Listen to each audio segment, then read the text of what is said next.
Namaskar. I am Anubhav Sharma from Anubhav Shah Photography.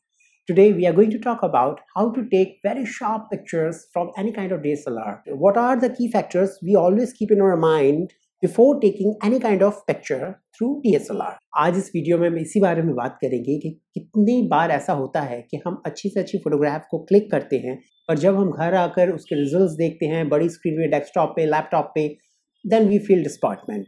कैसा क्या गलती हम कर गए जो कि अच्छे रिजल्ट्स नहीं आ पाए। So without any further due let's get started.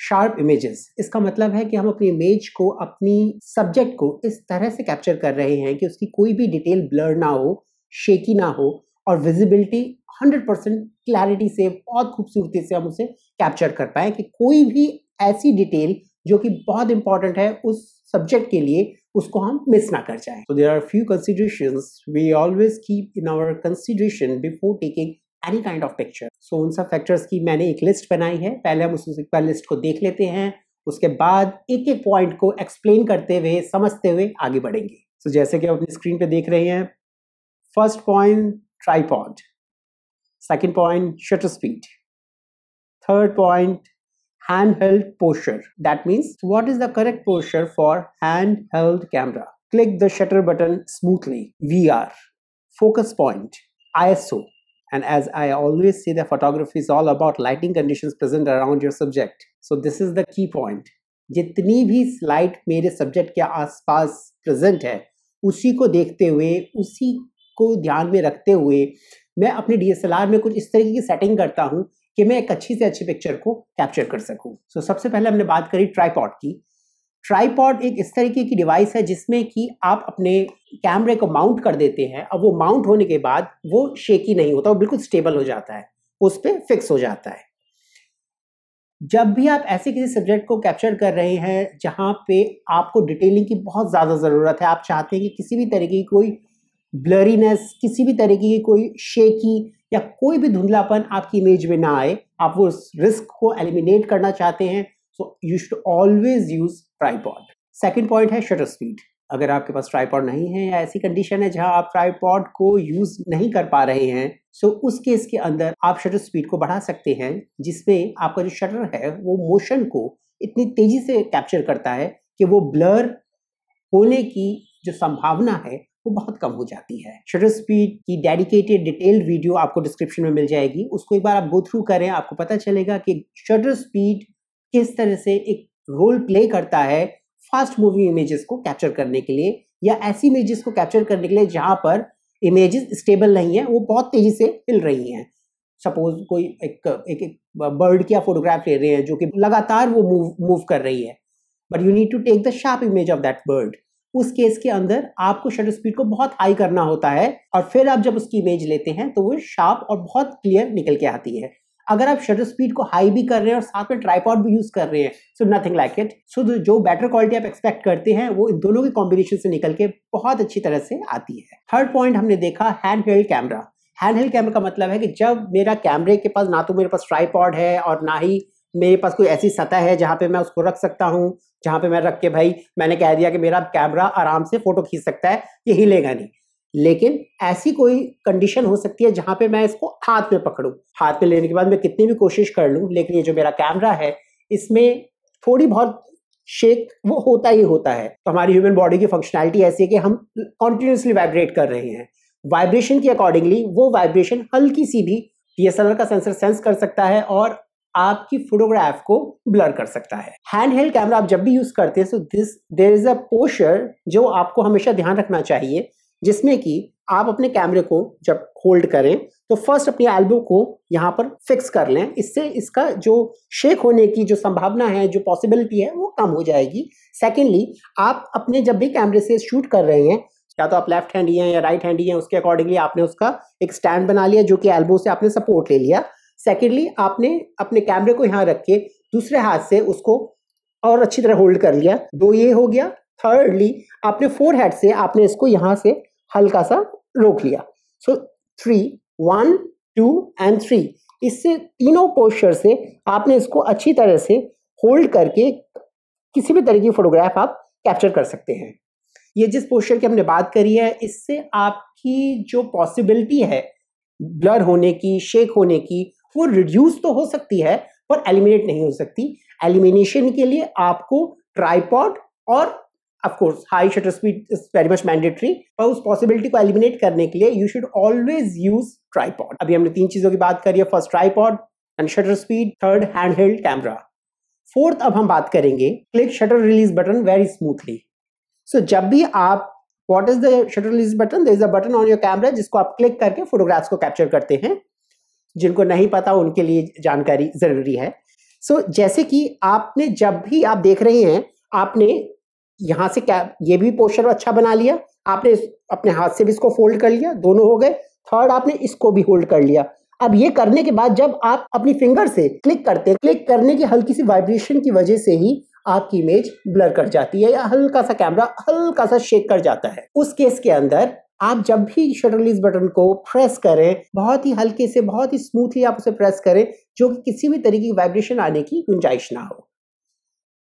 बहुत ही आराम से अपने सब्जेक्ट को देखते हुए और उसको क्लिक करें। मैं स्पेशली एक चीज का ध्यान रखता हूं, मैं जब भी अपने शटर रिलीज बटन को क्लिक करता हूं, वाइल जब मुझे पता है कि मैं इस तरीके के सब्जेक्ट को कैप्चर कर रहा हूं जो कि बहुत तेजी मूविंग है, जैसे कि कोई फ्लाइंग बर्ड है या किसी भी तरीके का कोई ऐसा सब्जेक्ट है, तो मैं कोशिश करता हूं जब मैं धीरे से इसे प्रेस कर रहा हूं तो और मैंने हाथ में भी कैमरे को पकड़ रखा है, उस केस के अंदर मैं इसको रिलीज करते हुए अपनी जो ब्रीदिंग है, ब्रीदिंग को भी हल्का सा कंट्रोल करता हूं कि ब्रीदिंग की वजह से भी वो जो वाइब्रेशन है वो रिड्यूस हो जाए। इसके बाद हम बात करेंगे VR टेक्नोलॉजी की। VR एक इस तरह की टेक्नोलॉजी है which is called vibration reduction, जो कि इमेज स्टेबलाइजेशन के लिए यूज की जाती है। किसी भी लेंस में आप देखेंगे, चाहे वो निकॉन के हैं चाहे वो कैनन के हैं, उस पे एक टर्मिनोलॉजी लिखी होती है VR।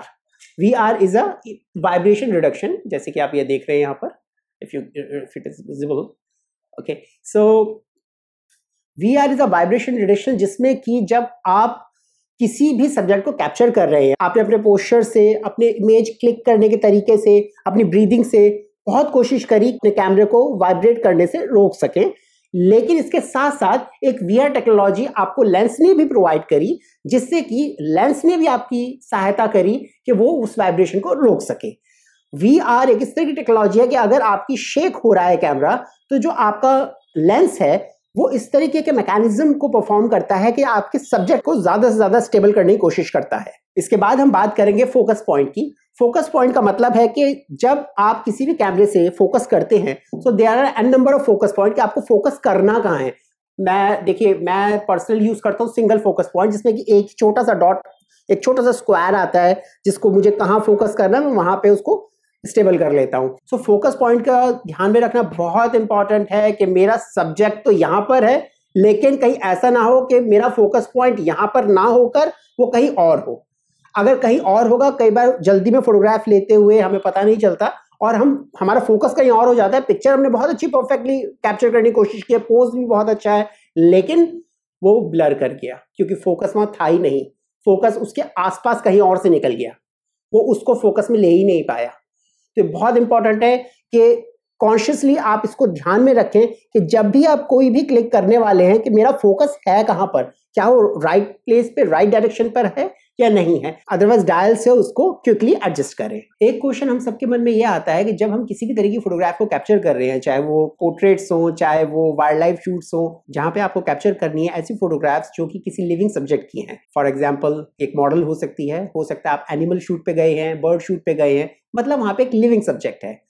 उस केस के अंदर हमेशा ध्यान में रखें कि फोकस जो आपका हो वो आईज के ऊपर हो। आपकी आईज बिल्कुल क्लियर आनी चाहिए सब्जेक्ट की। अगर आपकी आईज क्लियर होंगी तो जितना भी सब्जेक्ट आप जो भी कैप्चर कर रहे हैं वो बहुत ही सुंदर कंपोज हो पाएगा, एक बहुत ही खूबसूरती से आप उसे प्रेजेंट कर पाएंगे। उसके बाद हम बात करते हैं ISO की। सो ISO के लिए डेडिकेटेड वीडियो हम ऑलरेडी डिजाइन कर चुके हैं, जिसका लिंक आपको डिस्क्रिप्शन में मिल जाएगा, उसको प्लीज एक बार गो थ्रू करें। This is very important to know what is the mechanism of ISO in case of low light conditions और ISO को कम ज्यादा करने से हमारी इमेज की क्वालिटी पे किस तरह से असर पड़ता है। शार्प इमेजेस लेने के लिए ISO जितना हम कम रखेंगे उतनी उस पिक्चर की क्वालिटी उतनी एनहांस होके उतनी अच्छे रेजोल्यूशन में उतनी अच्छी क्वालिटी में आप डेवलप कर पाएंगे, उसको उतनी अच्छी तरह से कंपोज कर पाएंगे, क्योंकि लो ISO से बेटर क्वालिटी अचीव करना हमेशा एडवाइजेबल होता है। जैसे कि हम हमेशा बात करते हैं कि photography is all about lighting condition.